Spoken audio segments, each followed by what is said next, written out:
Welcome to the Slop Farm. Enjoy the video. In this video, I will explain how to use freeze frame. First, open your video editing software and import your desired footage. Play through your clip to identify the exact frame you wish to freeze. This precise moment is crucial for a compelling visual effect.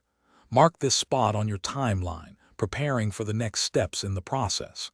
This technique can add dramatic pauses or highlight key actions in your content. Once you've identified your frame, extract a still image from it. Most editing software offers a snapshot or export frame option. After saving the image, import it back into your project.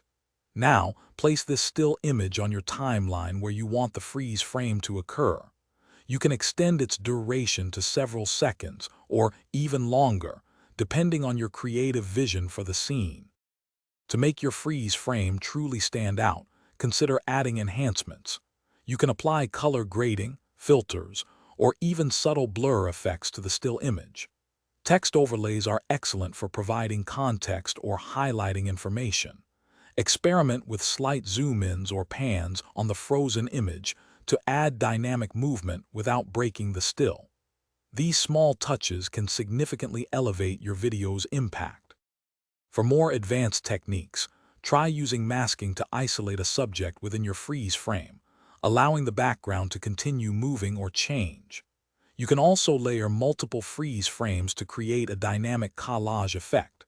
Remember to experiment with different durations and transitions to find what works best for your project.